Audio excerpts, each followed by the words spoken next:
ബിസ്മില്ലാഹിർ റഹ്മാനിർ റഹീം. അൽഹംദുലില്ലാഹ് വസ്സലാത്തു വസ്സലാമു അലാ റസൂലില്ലാഹ് വഅലാ ആലിഹി വസഹ്ബിഹി അജ്മഈൻ വമൻ ഇത്തബഅഹും ബിഇഹ്സാനിൻ ഇലാ യൗമിദ്ദീൻ. അമ്മാ ബഅദ്. അല്ലാഹു സുബ്ഹാനഹു വ തആല വജ്ഹ് മാത്രം ഉദ്ദേശിച്ചുകൊണ്ട് സംസാരിക്കുവാനും കേൾക്കുവാനും റബ്ബ് സുബ്ഹാനഹു വ തആല നമ്മ ഓരോരുത്തരെയും സഹായിക്കുമാറാവട്ടെ.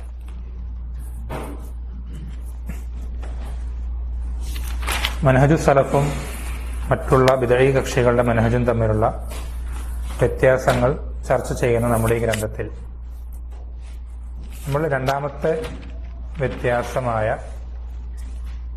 സലഫ് സ്വാലിഹീങ്ങളെ ഇത്തിബാ ചെയ്യുക എന്നുള്ള കാര്യം, അവരെ ഇത്തിബാ ചെയ്യുന്നതിൽ നമ്മുടെ ദീൻ ഒതുക്കി നിർത്തുക എന്നുള്ള വ്യത്യാസം, അതിനെ സംബന്ധിച്ച് പറഞ്ഞു വന്നപ്പോൾ നമ്മൾ സ്വാഭാവികമായിട്ടും അതിൻ്റെ കൂട്ടത്തിൽ പരാമർശിക്കപ്പെടുന്നൊരു മസലയാണ് ഖിയാസ് എന്നുള്ളത്. അത് വിശദമായി ചർച്ച ചെയ്യേണ്ട ഒരുപാട് മസലകൾ വരുന്ന ഒരു വിഷയമാണ്. എങ്കിൽ കൂടെ അതിൻ്റെ പ്രാഥമികമായ ചില രൂപങ്ങൾ, അതിൻ്റെ അർക്കാനുകൾ കഴിഞ്ഞ ക്ലാസ്സിൽ സൂചിപ്പിച്ചിരുന്നു. ആ 4 കാര്യങ്ങൾ, 4 അർക്കാനുകൾ കൂടിച്ചേരുന്നതാണ് ഖിയാസ് എന്ന് പറയാം. അതിന് ഉദാഹരണവും നമ്മൾ പറഞ്ഞിരുന്നു മനസ്സിലാകാൻ വേണ്ടിയിട്ട്. അതിൽ നമ്മൾ ശ്രദ്ധിക്കേണ്ടത്, അതിൻ്റെ തെളിവുകൾ ആയത്തുകളിലും ഹദീസുകളിലും ഒരുപാട് വന്നിട്ടുണ്ട്. നബി സല്ലല്ലാഹു അലൈഹി വസല്ലമ പലപ്പോഴും പല വിഷയങ്ങൾക്കും ചോദ്യങ്ങൾക്കും നേർക്കുനേരെ ഉത്തരം പറയുന്നതിന് പകരം ആ ഒരു ഉത്തരത്തിന്റെ പിന്നിലുള്ള, അല്ലെങ്കിൽ ആ ഒരു വിധി, അത് ദീനിൽ അങ്ങനെ വിധിക്കപ്പെടാനുള്ള കാരണം, ഇല്ലത്ത് അല്ലെ, ഖിയാസിന്റെ ഒരു റുക്കനുകളിൽപ്പെട്ട റുക്കനാണത് ഇല്ലത്ത്.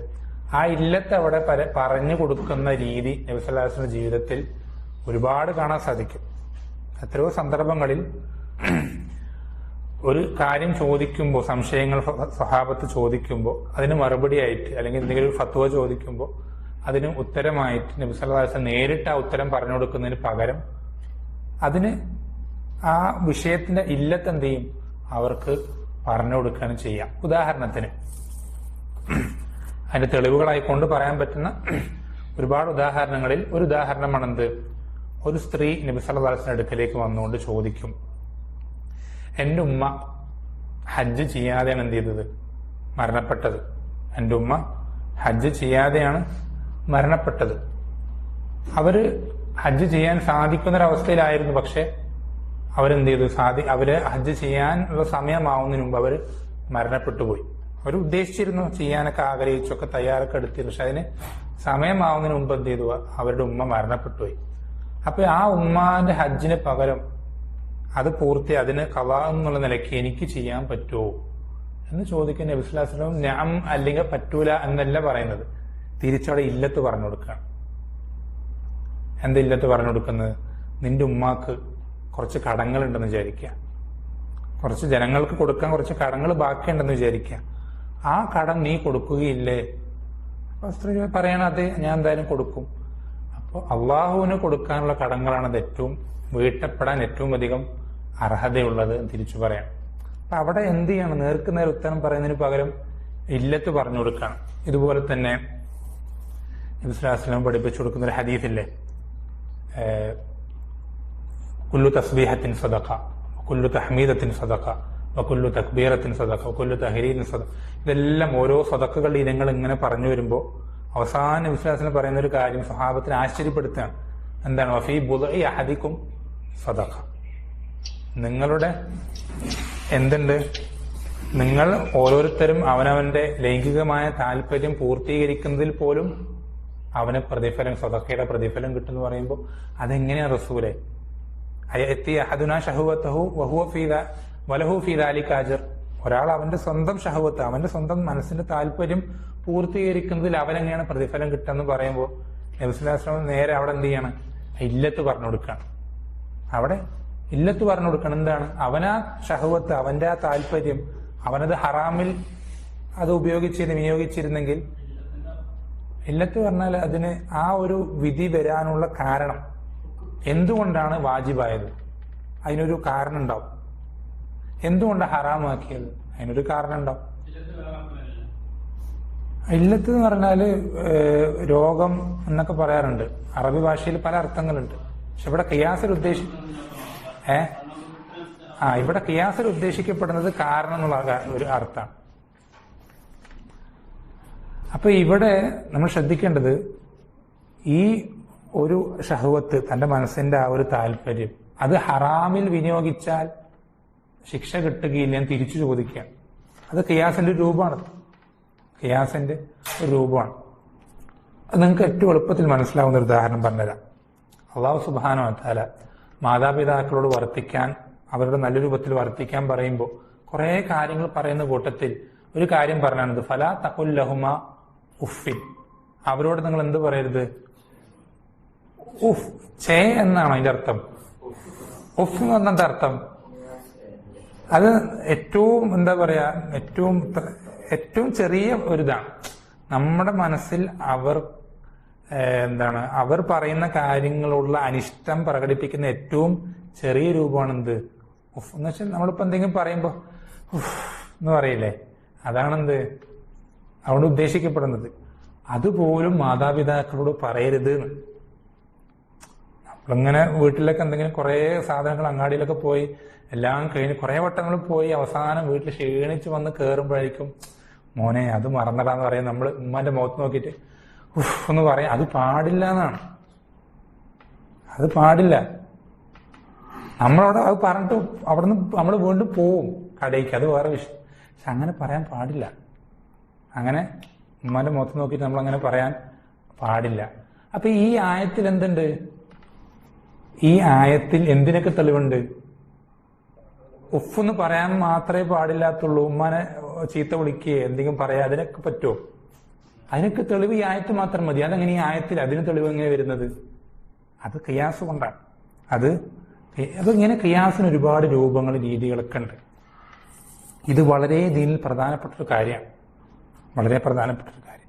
ഈ ഖിയാസ് ശരിക്കും മനസ്സിലാക്കേണ്ട പോലെ മനസ്സിലാക്കിയ ഒരാളെ സംബന്ധിച്ചിടത്തോളം ഇമാം ഷാഫി റഹ്മത്തുള്ളാഹി പറഞ്ഞതുപോലെ അവന് ഖുർആനിലെ ഒരു സൂറത്ത് തന്നെ എന്താവും? അവന്റെ ജീവിതത്തിൽ മൊത്തം മതിയാവും. അവന്റെ ജീവിതത്തിൽ മൊത്തം അവന് മതിയാവും. ഇപ്പോ ഈ നമ്മളിപ്പോ പഠിക്കുന്ന ഉദാഹരണത്തിന് അർബഉൻ നവവിയ്യ, അലൈക്കും അസ്സലാം, നമ്മൾ പഠിക്കുന്ന അർബഉൻ നവവിയ്യ, ആ അർബഉൻ നവവിയ്യ 42 പിന്നെ ഇബ്നു റജബിന്റെ 8 ഹദീസ്, മൊത്തം 50 ഹദീസ്. ഈ 50 ഹദീസ് പഠിച്ച ഒരാൾക്ക് ശ്രദ്ധിക്കണേ, ഖിയാസ് അറിയുന്ന ഒരാളുടെ പ്രത്യേകത, ഈ 50 ഹദീസ് അറിയുന്ന, ഖിയാസ് ശരിയായ രൂപത്തിൽ എങ്ങനെ നടപ്പിൽ വരുത്തണം എന്ന് അറിയുന്ന ഒരാളെ സംബന്ധിച്ചിടത്തോളം ഈ 50 ഹദീസ് പഠിച്ചാൽ തന്നെ അവന്റെ ജീവിതത്തിൽ 90% കാര്യങ്ങളിലും എന്താണ് ദീനിന്റെ വിധി നമുക്ക് കൃത്യം മനസ്സിലാക്കാൻ സാധിക്കും. വെറും 50 ഹദീസ് അവൻ പഠിച്ചിട്ടുള്ളൂ. പക്ഷെ അവന് ശരിയായ രൂപത്തിൽ ഖിയാസ് എങ്ങനെയാണ് കാര്യങ്ങൾ മനസ്സിലാക്കാൻ, വേർതിരിച്ച് മനസ്സിലാക്കാൻ കഴിയുന്നത് കൊണ്ട് ഈ 50 ഹദീസ് കൊണ്ട് തന്നെ എന്ത് ചെയ്യാൻ സാധിക്കും? ജീവിതത്തിന്റെ 90% മേഖലകളിലും കൃത്യമായ ദീനിന്റെ വിധിവിലക്കൊക്കെ അനുസരിച്ച് മുന്നോട്ട് പോകാൻ അവന് സാധിക്കും. ആണ് ഖിയാസിന്റെ പവറതാണ്. ഖിയാസിന്റെ പവറതാണ്. പക്ഷെ ഒരു കാര്യത്തിൽ നിന്ന് എത്രത്തോളം നമുക്ക് ഉപകാരം എടുക്കാൻ പറ്റുമോ മാക്സിമം നമുക്ക് എന്ത് ചെയ്യാൻ സാധിക്കും? യൂട്ടിലൈസ് ചെയ്യാൻ സാധിക്കും. എന്തുകൊണ്ട്? ഖിയാസ് കൊണ്ട്. പക്ഷെ അതിനെന്തുണ്ട്? നമ്മൾ നമുക്ക് തോന്നിയതുപോലെ ആഗ്രഹിക്കുന്ന പോലെ ഖിയാസ് ചെയ്യുന്നതിൽ അർത്ഥമില്ല. അതിൻ്റെതായിട്ടുള്ള നിയമങ്ങളും അതിൻ്റെതായിട്ടുള്ള ഒരുപാട് മസലകൾ നമ്മളത് ശ്രദ്ധിക്കാനുണ്ട്. അതൊന്നും പറയാനുള്ള നമ്മൾ ഉദ്ദേശിക്കുന്നത് നമ്മൾ പ്രാക്ടിക്കലും അല്ല. അത് നമ്മൾ പിന്നീട് വിശദമായി ഉസൂൽ ഫിഖും ഖവായിദുൽ ഫിഖൊക്കെ പഠിക്കുന്ന സന്ദർഭത്തിൽ സൂചിപ്പിക്കാൻ കഴിയുള്ളൂ. ഇത് പറയാനുള്ള കാരണം ഈ ഒരു അടിസ്ഥാനങ്ങൾ അനുസരിച്ച് മുന്നോട്ട് പോവുക എന്നുള്ളത്. നമ്മൾ ഇത്തിബാന്റെ വിഷയം പറഞ്ഞു, സലഫുകൾ എങ്ങനെ ചെയ്തോ അങ്ങനെ തന്നെ ചെയ്യാന്നുള്ളതിൽ മസ്ലഹത്തുൽ മുർസലീൻ വിദഅത്ത് നമ്മളെ വ്യത്യാസം നമ്മൾ പറഞ്ഞു. അതിനുശേഷം ഇജ്മാഇന്റെ വിഷയം നമ്മൾ പറഞ്ഞു. അതിൽ ഇജ്മാ വന്നു കഴിഞ്ഞാൽ നമ്മൾ അതനുസരിച്ചിട്ടേ പോകാൻ പാടുള്ളൂ, വിശ്വാസമാണെങ്കിലും പ്രവർത്തനമാണെങ്കിലും പറഞ്ഞു. അതിനുശേഷം ഇഖ്തിലാഫും അതിൽ പാലിക്കേണ്ട മര്യാദകളും കാര്യങ്ങളും പറഞ്ഞു. അതുപോലത്തെ നമ്മളൊന്ന് അറിഞ്ഞിരിക്കേണ്ട പ്രധാനപ്പെട്ട ഒരു വിഷയമാണ് എന്ത്? ഖിയാസ് എന്നുള്ളത്. അതിന്റെ പ്രധാനപ്പെട്ട ചില ഭാഗങ്ങൾ വേഗത്തിൽ സൂചിപ്പിച്ചേ ഉള്ളൂ. നമുക്കത് എന്ത് ചെയ്യാൻ സാധിക്കില്ല, വിശദമായിട്ട് നമ്മൾ പിന്നീട് അതിൻ്റെതായ പഠനത്തിൽ നമ്മളത് ഇൻഷാ അല്ലാഹ് സംസാരിക്കാവുന്നതാണ്. ഇനി മൂന്നാമത്തെ വ്യത്യാസത്തിലേക്ക് കടക്കാം. മൂന്നാമത്തെ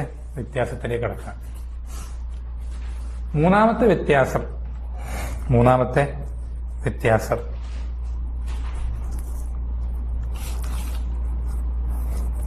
അഹ്ലുസുന്നത്ത് എന്ത് ചെയ്യും? സലഫി മനഹജുള്ള ആളുകൾ അവർ ഹക്കും ബാത്തിലും കൂട്ടിക്കുഴയ്ക്കുന്ന തൽബീസിന്റെ ആളുകളിൽ നിന്ന്, നേരത്തെ രണ്ടാമത്തെ നമ്മൾ ബിദഅത്തിനെ പറ്റിയിട്ട് താക്കീത്, ഇത് അത്തരം ബിദഅത്ത് ഉണ്ടാകാൻ കാരണമാകുന്ന തൽബീസ് ഉണ്ടാക്കുന്ന ആളുകളുണ്ടല്ലോ, അത്തരം ആളുകളിൽ നിന്ന് എന്ത് ചെയ്യും? അഹ്ലു സുന്നത്ത് അല്ലെങ്കിൽ അവരിൽ അറിവുള്ള ആളുകൾ അവരെ തൊട്ട് ജനങ്ങളെ താക്കീത് ചെയ്യും. അവരെ തൊട്ട് ജനങ്ങളെ താക്കീത് ചെയ്യുക എന്നുള്ളത് വളരെ പ്രധാനപ്പെട്ടൊരു കാര്യം, വളരെ പ്രധാനപ്പെട്ടൊരു കാര്യം. എന്ന് വെച്ചാല്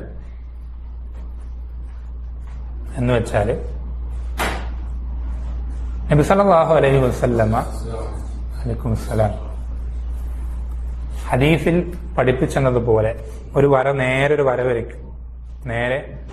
വരയ്ക്കും. എന്നിട്ട് ഇടത്തും വലത്തുമായി കുറെ വരകൾ തലങ്ങും വിലങ്ങും വരയ്ക്കും. എന്നിട്ട് നബി സല്ലല്ലാഹു അലൈഹി വസല്ലം പറയുന്നുണ്ട്, വഅന്ന ഹാദാ സിറാത്തി മുസ്തഖീമൻ ഫസ്തബിഊ വലാ തത്തബിഉ സുബല ഫതഫറഖ ബികും അൻ സബീലി. എന്നുവെച്ചാൽ ശരിയായ സിറാത്തുൽ മുസ്തഖീം ഈ നേരായ വരയാണ്. എന്നാൽ ഈ തലങ്ങും വിലങ്ങുമുള്ള വരകളൊക്കെ നരകത്തിലേക്ക് എത്തിക്കുന്ന വഴികളാണ്. തലങ്ങും വിലങ്ങുമുള്ള വരകളെല്ലാം നരകത്തിലേക്ക് എത്തിക്കുന്ന വഴി. ഈ വഴികളിന്റെ എല്ലാത്തിന്റെ അറ്റത്തിൽ ഓരോ ശൈത്താന്മാരുണ്ടാവും. ശൈത്താൻ എന്ന് പറഞ്ഞാൽ ജിന്നുകൾപ്പെട്ട ശൈത്താൻ തന്നെ ആണെന്നില്ല, മനുഷ്യരിൽപ്പെട്ട ശൈത്താനുകളും ഉണ്ടാകാം. എന്നിട്ട് അവരെന്ത് ചെയ്യുന്നുണ്ടാവും? ഈ വഴികളിലേക്ക് ക്ഷണിക്കുന്നുണ്ടാവും. ഇതിലേതിൽ സ്വീകരിച്ചാലും ഏത് വഴിയിൽ, സിറാത്തുൽ മുസ്തഖീം അല്ലാത്ത ബാക്കി ഏത് വഴിയിൽ കയറിയാലും എവിടേക്ക് എത്തുക? അത് നരകത്തിലേക്കാണ് എത്തിക്കുക. അപ്പൊ നമ്മെ സംബന്ധിച്ചിടത്തോളം നമ്മൾ ശ്രദ്ധിക്കണേ, നമ്മളോട് നസീഹത്തുള്ള അല്ലെങ്കിൽ നമ്മളെ വിശ്വസിച്ച് നിൽക്കുന്ന അല്ലെങ്കിൽ നമ്മുടെ ഇൽമു സ്വീകരിക്കുന്ന അല്ലെങ്കിൽ നമ്മുടെ ചുറ്റിപ്പറ്റി നിൽക്കുന്ന ആളുകൾ, ഇവർക്ക് ഈ ശരിയായ ഈ നേരായ വര ഏതാണ്, ഈ വളഞ്ഞു പൊളഞ്ഞിട്ടുള്ള തലങ്ങും വിലങ്ങുള്ള വരകൾ ഏതൊക്കെയാണ് എന്ന് വ്യക്തമാക്കി കൊടുക്കൽ അറിവുള്ള ആളുകളെ സംബന്ധിച്ചിടത്തോളം നിർബന്ധ ബാധ്യത. എന്ന് വെച്ചാൽ മറ്റൊരു ഭാഷയിൽ പറഞ്ഞാൽ നമുക്ക് ഹക്ക് മാത്രം പറഞ്ഞാൽ പോരാ, ജനങ്ങൾക്ക് ഹക്ക് മാത്രം പഠിപ്പിച്ചു കൊടുത്താൽ പോരാ. എന്തും ചെയ്യണം? ബാത്തിലിനെ തൊട്ട് താക്കീത് ചെയ്യും വേണം. അതിന് ഏറ്റവും നല്ല തെളിവെന്താ? ഒരുപാട് വിശദമായിട്ടും ചിന്തിക്കേണ്ട ആവശ്യമില്ല. സൂറത്തുൽ ഫാത്തിഹയിൽ അള്ളാഹ് പഠിപ്പിച്ചു തന്നില്ലേ ആ ഒരു അടിസ്ഥാന തത്വം? സൂറത്തുൽ ഫാത്തിഹയിൽ അള്ളാഹു എന്താ പറഞ്ഞ് സിറാത്തുൽ മുസ്തഖീമിനെ പറ്റി നല്ല വശം മാത്രമാണ് പഠിപ്പിച്ചു തന്നത്. സിറാത്തൽ ലദീന അൻഅംത അലൈഹിം എന്ന് പറഞ്ഞു നിർത്തിയോ? ഇല്ല.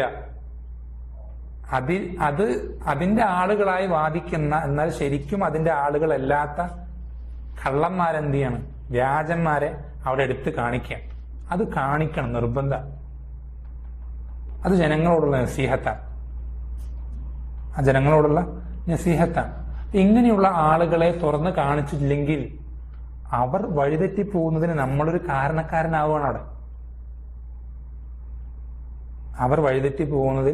നമ്മളൊരു കാരണക്കാരനാണ്. ഇപ്പൊ ഉദാഹരണത്തിന് ഇസ്ലാമാണെന്ന് പറഞ്ഞിട്ട്, അല്ലെങ്കിൽ മുൻഗാമികളുടെ പാതയാണെന്ന് പറഞ്ഞിട്ട്, അല്ലെങ്കിൽ അഹ്ലുസുന്നത്തി വൽ ജമാഅത്താണെന്ന് പറഞ്ഞിട്ട്, അല്ലെ, നമ്മുടെ നാട്ടിലെ ആളുകളിൽ ഭൂരിപക്ഷം മുസ്ലിമീങ്ങളും അവർ ഇസ്ലാമിൻ്റെതല്ലാത്ത കാര്യങ്ങൾ നടപ്പിൽ വരുത്തുമ്പോൾ വ്യക്തമായ ഷിർക്കും പോലും അവർ ഇസ്ലാമിൻ്റെതായി അവതരിപ്പിക്കുമ്പോൾ ഇത് ഇസ്ലാമല്ല, ഈ പറയുന്ന ആളുകൾ ഷിർക്കിലേക്കാണ് ജനങ്ങളെ നയിക്കുന്നത് എന്ന് ജനങ്ങളെ ബോധ്യപ്പെടുത്തൽ നിർബന്ധമാണ്. അറിവുള്ള ആളുകൾക്ക് നിർബന്ധമാണ്. വേണമെങ്കിൽ മതിയെന്നല്ല, അത് പറഞ്ഞേ പറ്റൂ.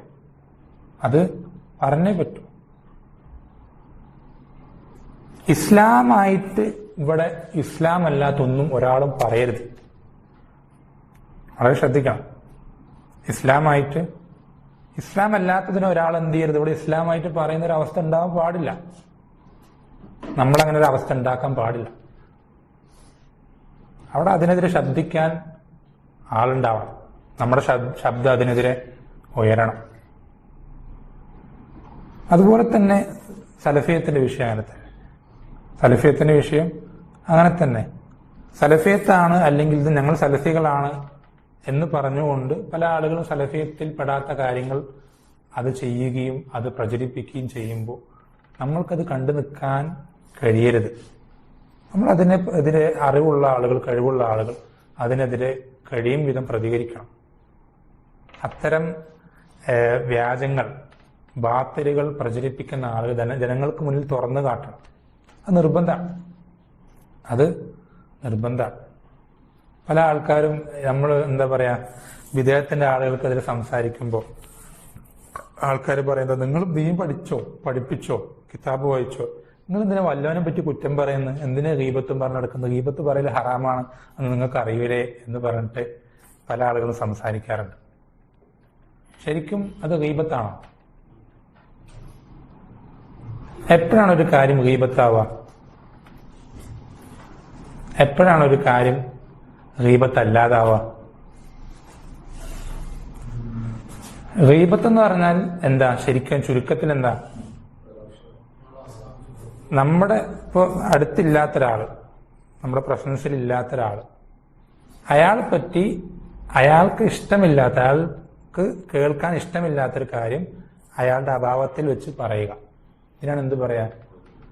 ഗീബത്ത് എന്ന് പറയാം. ഗീബത്ത് എന്ന് പറയാം. ഈ പറഞ്ഞ ഗീബത്ത് അത് പണ്ഡിതന്മാർ വിശദീകരിക്കുന്നുണ്ട്. 6ഓളം സന്ദർഭങ്ങളുണ്ട് അത് അനുവദനീയമാകുന്ന സന്ദർഭങ്ങൾ. 6ഓളം സന്ദർഭങ്ങളുണ്ട് അനുവദനീയം. എനിക്ക് എല്ലാം ഓർമ്മയില്ല. ഒരെണ്ണം ഓർമ്മയുള്ളത് നിക്കാഹിന്റെ സന്ദർഭത്തിൽ. ഒരു പെണ്ണിന്റെ ഉപ്പ വന്ന് നമ്മൾ ചോദിക്കുകയാണ്, എൻ്റെ മകൾക്ക് ഇന്നാൾ വിവാഹം ആലോചിച്ചിട്ടുണ്ട്, ഇന്നാളും ആലോചിച്ചിട്ടുണ്ട്, അല്ലെങ്കിൽ 2 കുടുംബങ്ങൾ എനിക്കറിയാം. അപ്പോൾ നിങ്ങൾക്ക് നിങ്ങളുടെ നാട്ടുകാരനാണല്ലോ 2 കുടുംബക്കാരും, അവരെ പറ്റി എന്താ നിങ്ങളുടെ അഭിപ്രായം ചോദിക്കുമ്പോൾ അപ്പം നിങ്ങൾ അതങ്ങനെ പറയാം, ഇവിടെ ആള് സ്ഥലത്തില്ലല്ലോ, ഗീബത്താവൂലേ എന്ന് പറഞ്ഞ് വിചാരിച്ച് മിണ്ടാതിരിക്കാൻ പാടില്ല. അവിടെ നിങ്ങൾക്ക് ആ പെൺകുട്ടിയുടെ വാപ്പയുടെ നസീഹത്തുണ്ടെങ്കിൽ, ആ പെൺകുട്ടിയുടെ നസീഹത്തുണ്ടെങ്കിൽ 2 പേരെ പറ്റി നിങ്ങൾക്ക് അറിയാവുന്നവർക്ക് പറഞ്ഞു കൊടുക്കണം. നിർബന്ധമാണ്.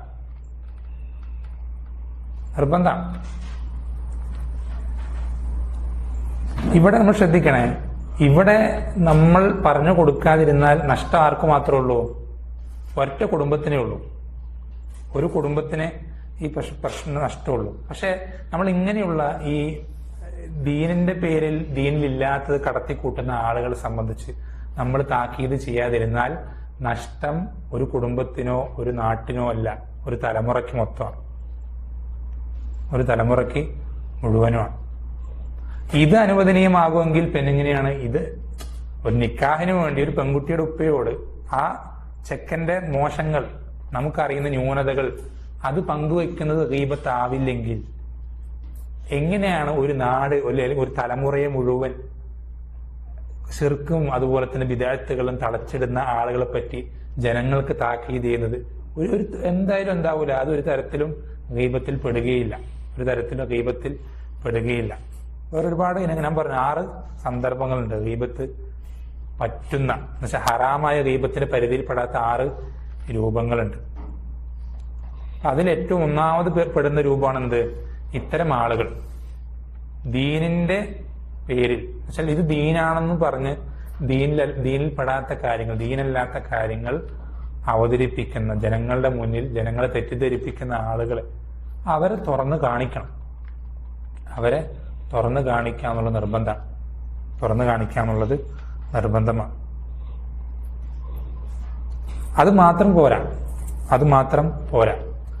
അവർ പറയുന്ന, ജനങ്ങളെ അവർ തെറ്റിദ്ധരിപ്പിക്കുന്ന ഈ ശുബഹത്തുകൾ, ആ ശുബഹത്തുകൾ ജനങ്ങളുടെ മനസ്സിലുണ്ടാകുന്ന സംശയങ്ങൾ നീക്കിക്കൊടുക്കുക എന്നുള്ളതും അറിവുള്ളവർക്ക് നിർബന്ധമാണ്. വളരെ ശ്രദ്ധിക്കണം. സാധാരണക്കാർ അറിവ് എത്രത്തോളം കൂടുന്നു അത്രത്തോളം എന്ത് ചെയ്യാണ്? ബാധ്യതകൾ വർദ്ധിച്ചുകൊണ്ടിരിക്കുകയാണ്. ഉലമാക്കൾക്ക് ഇത്രയും വലിയ പ്രതിഫലം കിട്ടുന്നത് അതിന് അവരുടെ ഇൽമ മാത്രമല്ല കാരണം, അവർക്ക് ഒരുപാട് കാര്യങ്ങൾ എന്ത് ചെയ്യുന്നുണ്ട്? ബാധ്യതയായി തീരുന്നുണ്ട് അവരുടെ ഇൽമ വർദ്ധിക്കുന്നതിനനുസരിച്ച്. അതിൽപ്പെട്ടൊരു കാര്യമാണ് എന്ത്? സാധാരണക്കാർക്ക് ബാധ്യത ഇല്ലാത്തൊരു കാര്യമാണ് എന്ത്?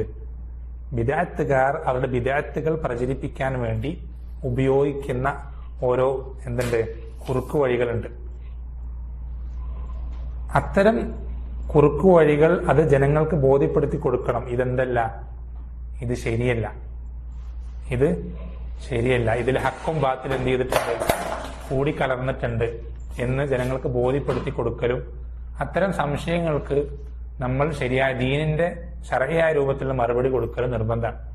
ശർഈയായ രൂപത്തിൽ മറുപടി കൊടുക്കലും നിർബന്ധമാണ്. ഇപ്പോ ഉദാഹരണത്തിന്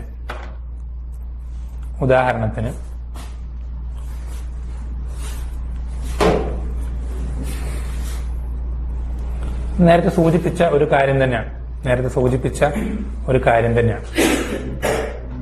അല്ലാഹു സുബ്ഹാനഹു വ തആല ഖുർആനിൽ പറഞ്ഞു, വഅബ്ദുദ് റബ്ബക ഹത്താ യഅതിയകൽ യഖീൻ. നിനക്ക് യഖീൻ വന്നെത്തുന്നത് വരെ നീ അള്ളാഹുവിനെ, നിന്റെ റബ്ബിനെ ഇബാദത്ത് ചെയ്യുക എന്നുള്ള ആയത്ത്. യഖീൻ വന്നെത്തുന്നത് വരെ നിന്റെ റബ്ബിനെ നീ ഇബാദത്ത് ചെയ്യുന്നതിൽ നീ തുടരുക എന്നുള്ള ആയത്താണ്.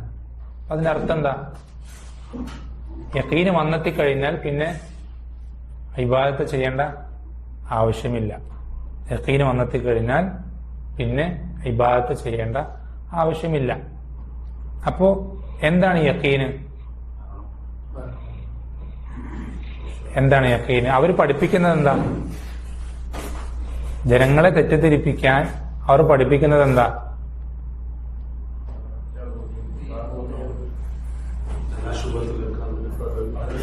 യഖീൻ എന്ന് വെച്ചാൽ അവർ പറയുന്നത് ശ്രദ്ധിക്കണേ, അതിങ്ങനെ കുറേ കാലം ഇങ്ങനെ നമ്മളിങ്ങനെ ഇബാദത്ത് ചെയ്ത് കുറേ ഇങ്ങനെ പോയി, ഇങ്ങനെ ഓരോ പദവികൾ ഇങ്ങനെ കൂടി അവസാനം എന്ത് ചെയ്യും? ഒരു പദവിയിൽ അങ്ങോട്ട് എത്തിക്കഴിയുമ്പോൾ പിന്നെന്തായി? അവിടെ ആ പദവിക്കാണ് യഖീൻ എന്ന് പറയാം. ആ പദവിയിൽ അങ്ങോട്ട് എത്തിയാൽ പിന്നെ ഇതുവരെ നിർബന്ധമായിട്ടുള്ള പിന്നെ നിർബന്ധമല്ല, അതുവരെ ഹറാമായിരുന്ന എന്തല്ല പിന്നെ ഹറാമല്ല. ഇതാണ് അവര് പഠിപ്പിക്കുന്ന യഖീൻ. അപ്പൊ നമ്മളത് എന്ത് ചെയ്യണം? അത് തിരിച്ച് മറുപടി അവർക്ക് എന്ത് ചെയ്യണം? ആ വിഷയത്തിൽ നിങ്ങൾ പറയുന്ന യഖീനല്ല ദീൻ ഉദ്ദേശിക്കുന്ന യഖീൻ. അത് എന്ത് ചെയ്യണം? സൂറത്തുൽ മുദ്ദസ്സിറിലെ ആയത്ത് ഹത്താ അതാനൽ യഖീൻ എന്നുള്ള ആയത്ത് നിങ്ങൾ എന്ത് ചെയ്യണം? പറഞ്ഞു കൊടുത്തിട്ട് ഈ യഖീനാണ് ആ യഖീൻ, മരണമാകുന്ന യഖീൻ. ഇങ്ങനെ എന്ത് ചെയ്യണം? ഓരോ ശുബഹത്തുകളും അവർക്ക് പറഞ്ഞു കൊടുക്കണം. ഓരോ ശുബഹത്തുകളും അവർക്ക് നമ്മൾ എന്ത് ചെയ്യണം? ബോധ്യപ്പെടുത്തി കൊടുക്കണം. ഈ ശുബഹത്തുകൾ ബോധ്യപ്പെടുത്തി കൊടുക്കണമെങ്കിൽ എന്ത് വേണം? ഇൽമ് വേണം. ഇൽമില്ലാത്ത ആളുകളെ സംബന്ധിച്ചിടത്തോളം വളരെ അപകടമാണ്. അവരുടെ കാര്യം വളരെ അപകടമാണ്. ഞാൻ പലപ്പോഴും പറഞ്ഞിട്ടുള്ളൊരു കാര്യം നിങ്ങൾ കേട്ടിട്ടുണ്ടാവും. നമ്മുടെ നാട്ടിലെ മുഹിദ്ദീൻ ഷെയ്ഖ് അബ്ദുൽ ഖാദർ ജീലാനി റഹിമഹുല്ലാ, അദ്ദേഹത്തിന്റെ ജീവിതത്തിൽ നടന്നൊരു സംഭവം. ആ സംഭവം പക്ഷെ നമ്മുടെ നാട്ടിലെ മൊയ്തീൻ ഷെയ്ഖിന്റെ ത്വരീഖത്തുകാർക്ക് വലിയൊരു അടിയാണ്. അദ്ദേഹത്തിന്റെ ജീവിതത്തിൽ നടന്നൊരു സംഭവം. അദ്ദേഹത്തിന്റെ പിന്നാലെ ഖാദിരി ത്വരീഖത്ത് എന്ന് പറഞ്ഞ് നടക്കുന്ന ആളുകൾ, മുരീദന്മാർക്ക് ഏറ്റവും വലിയ അടിയാണ് ഈ സംഭവം. എന്താണ് സംഭവം? കേട്ടിട്ടുണ്ടാവും. അദ്ദേഹം ഇങ്ങനെ ഒരു വിജനമായ സ്ഥലത്തൂടെ ഇങ്ങനെ നടന്ന് സഞ്ചരിച്ചുകൊണ്ടിരിക്കും. മരുഭൂമിയിലും മറ്റും ആണ്. അവിടെ ആരുമില്ല, അദ്ദേഹം ഒറ്റയ്ക്കാണ് സ്ഥലത്ത്. അപ്പോൾ ഒരു ശബ്ദം, യാ അബ്ദുൽ ഖാദറെ എന്ന് പറയുമ്പോൾ ഒരു ശബ്ദം കേൾക്കും. അപ്പൊ അദ്ദേഹം ചുറ്റും നോക്കും, എവിടെ ആരും കാണില്ല. അതുവരെ ആരും ഉണ്ടായിരുന്നില്ല. പെട്ടെന്നൊരു ശബ്ദം കേൾക്കുകയാണ്. ശബ്ദം കേൾക്കുമ്പോൾ ചുറ്റും നോക്കുമ്പോൾ ആരെയും കാണില്ല. അപ്പൊ അദ്ദേഹം വീണ്ടും നടക്കും, പിന്നെയും വിളിക്കും, യാ അബ്ദുൽ ഖാദർ. ഇങ്ങനെ എല്ലാവരും നോക്കും, എവിടെ നിന്ന് ശബ്ദം കാണില്ല. ആകെ ശബ്ദം അദ്ദേഹം നോക്കും മുകളിലേക്ക്. അവസാനം ആരെയും എവിടെ നോക്കിയിട്ട് കാണാമെന്ന് മുകളിലേക്ക് നോക്കും, ഒരു മേഘം കാണും. മുകളിലൊരു മേഘം. ആ മേഘത്തിൽ നിന്നാണ് എന്ത് വരുന്നത്? ഈ ശബ്ദം വരുന്നത്. അപ്പൊ ഇങ്ങനെ അദ്ദേഹം ആശ്ചര്യത്തോടുകൂടെ എന്താ ആശ്ചര്യപ്പെടാനുള്ള കാരണം എന്ന് വെച്ചാൽ, ആ ആകാശത്ത്, മരുഭൂമിയിലാണല്ലോ, ആകാശം മുഴുവൻ കാണാം. വേറെ എവിടെയും മേഘമില്ല. വേറെ എവിടെയും മേഘത്തിലൊരു കഷ്ണം പോലും ഇല്ല. മേഘമാകെ ഉള്ളത് ഇവിടെ മാത്രം. ആ മേഘത്തിൽ നിന്നാണെങ്കിൽ ശബ്ദവും കേൾക്കുക, യാ അബ്ദുൽ ഖാദർ എന്നാണ് വിളിക്കാം. അപ്പൊ ഇദ്ദേഹം മേഘത്തിലേക്ക് നോക്കുമ്പോൾ മേഘം ഇദ്ദേഹത്തോട് സംസാരിക്കാം, അബ്ദുൽ ഖാദറെ, ഞാൻ അള്ളാഹുവാണ്. മേഘം പറയണം കേട്ടോ, അബ്ദുൽ ഖാദറെ, ഞാൻ അള്ളാഹുവാണ്. നിന്റെ ഇബാദത്തുകൾ കണ്ട് ഞാൻ നിന്നിൽ തൃപ്തിപ്പെട്ടിരിക്കുന്നു. മേഘം പറയണേ, നിന്റെ ഇബാദത്തുകൾ, ഇത്രയും കാലത്ത് നിന്റെ പരിശ്രമങ്ങളും ആ ഒരു ത്യാഗങ്ങളൊക്കെ കണ്ടിട്ട് ഞാൻ എന്ത് ചെയ്തിരിക്കുന്നു? നിന്നിൽ തൃപ്തനായിരിക്കും, തൃപ്തിപ്പെട്ടിരിക്കുന്നു. ഇന്നു മുതൽ ഞാൻ തൃപ്തനായതുകൊണ്ട് ഇന്നു മുതൽ നിനക്ക് ഇതുവരെ എന്തെല്ലാം ഹറാമായിരുന്നു അത് മുഴുവൻ നിനക്കിനി ഹലാലാണ്. ഇന്നു മുതൽ നിനക്ക് എന്തൊക്കെ വാജിബായിരുന്നോ അതൊന്നും ഇനി മുതൽ നീ എന്നു മുതൽ എന്ത് ചെയ്യേണ്ടതില്ല, ചെയ്യേണ്ടതില്ല എന്ന് മേഘം പറഞ്ഞപ്പോൾ നമ്മൾക്കാണ് അങ്ങനെ പറയുന്നെങ്കിൽ നമ്മൾ പിന്നെ കേട്ട പാതി കേൾക്കാത്ത പാതി എന്ത് ചെയ്യും, അവിടെ നിന്ന് ഓടി പല ഹറാമുകളും ജീവിതത്തിൽ നടപ്പാക്കാനുള്ള ആവേശത്തിൽ ഓടിയിട്ടുണ്ടാവും അല്ലേ. അദ്ദേഹം അവിടെ നിന്ന് പറഞ്ഞ ആദ്യത്തെ വാക്കെന്താ പറയാ, അൽഹംദുലില്ലാ എന്നൊന്നുമല്ല പറഞ്ഞു, ഇഹ്സ അദു അല്ലാഹ്, അള്ളാഹുവിന്റെ ശത്രുവെ നീ തൊലഞ്ഞു പോകട്ടെ എന്നാണ്. അള്ളാഹുവിന്റെ ശത്രുവെ നീ തൊലഞ്ഞു പോകട്ടെ എന്ന് പറഞ്ഞു. അപ്പോ ആ ശബ്ദം ആശ്ചര്യപ്പെടുത്തി ചോദിക്കണത്, ഞാൻ ഇങ്ങനെ വന്നിട്ട് വെച്ചാൽ ഈ രൂപത്തിൽ നിന്നെ സമീപിച്ചിട്ടും ഞാൻ ഷെയ്ത്താനാണ് നിനക്ക് എങ്ങനെ മനസ്സിലായെന്ന് ചോദിക്കുക. ഞാൻ ഷെയ്ത്താനാണെന്ന് നിനക്ക് എങ്ങനെയാണ് മനസ്സിലായെന്ന് ചോദിക്കുക. അപ്പൊ അബ്ദുൽ ഖാദർ ജീലാനി പറയുന്ന മറുപടി എന്താ ആണ്, ഇൽമിന്റെ പവർ അതാ. അദ്ദേഹം പറയുന്ന മറുപടി എന്താ, അയ്യവ വറക്കല്ല, അള്ളാഹു സുബ്ഹാനഹു വ തആലയ്ക്ക് അവന്റെ പടപ്പുകളിൽ ഏറ്റവും ഇഷ്ടമുണ്ടായിരുന്നത് അവന്റെ റസൂൽ സല്ലല്ലാഹു അലൈഹി വസല്ലമ. ആ റസൂൽ സല്ലല്ലാഹു അലൈഹി വസല്ലമ മരിക്കും വരേക്കും അള്ളാഹു ഹറാമാക്കിയ ഒരു കാര്യം പോലും അദ്ദേഹത്തിന് അള്ളാഹു എന്ത് ചെയ്തിട്ടില്ല, ഹലാലാക്കി കൊടുത്തിട്ടില്ല. പിന്നെങ്ങനെയാണ് ഈ അബ്ദുൽ ഖാദറിന് എന്ന് ചോദിക്കുക. പിന്നെങ്ങനെയാണ് ഈ അബ്ദുൽ ഖാദറിന്? അപ്പൊ ഷെയ്ത്താൻ തിരിച്ചു പറയുന്ന ഒരു മറുപടി പേടിപ്പിക്കുന്നൊരു മറുപടിയാണ്. ഷെയ്ത്താൻ പറയുന്നത് എന്താ, ഇൽമുള്ളത് കൊണ്ട് നീ രക്ഷപ്പെട്ടു അബ്ദുൽ ഖാദറെ, ഇൽമുള്ളത് കൊണ്ട് നീ രക്ഷപ്പെട്ടു. ഇതേപോലെ ഞാൻ വന്നിട്ട് ഇതേ തന്ത്രം പയറ്റിയിട്ട് നിന്നെ പോലത്തെ 70 ആബിദീങ്ങളെ ഞാൻ വഴിതെറ്റിച്ചിട്ടുണ്ട്. എന്നുവെച്ചാൽ 10, 50, 60 കൊല്ലം ഇബാദത്തുകൾ മുഴുകി എല്ലാ പ്രയാസങ്ങളും സഹിച്ചു മുന്നോട്ട് പോയ ഒരാള് ഒറ്റ ദിവസം കൊണ്ട് കാഫറായി മരിക്കുകയാണ്. എന്ത് കാരണത്താൽ? ഇൽമില്ലാത്തതുകൊണ്ട്. ഇൽമെന്ന് പറയുന്നത് നമ്മുടെ ഇമാം അഹ്മദ് റഹിമഹുല്ലാഹ് പറഞ്ഞ പോലെ നമുക്ക് ഭക്ഷണത്തെക്കാളും വെള്ളത്തെക്കാളും ഒക്കെ നമ്മുടെ ജീവവായുവേക്കാളും നമുക്ക് ആവശ്യമുള്ള കാര്യം. ശ്രദ്ധിക്കേണ്ട വിഷയമാണ്. അപ്പൊ ഈ ഇൽമ് ജനങ്ങൾക്ക് എന്ത് ചെയ്യണം, അവർ ഈ ബിദഅത്തിന്റെ ആളുകൾ ഉണ്ടാക്കി കൊടുക്കുന്ന ഓരോ സംശയങ്ങൾക്കും പകരമായി നമ്മൾ ശരിയായ ഇൽമ അവിടെ എന്ത് ചെയ്യണം, അവർക്ക് അവിടെ കൊടുത്തുകൊണ്ടേയിരിക്കണം. അത് ജനങ്ങളോടുള്ള നസീഹത്താണ്, ജനങ്ങളോടുള്ള നസീഹത്താണ്.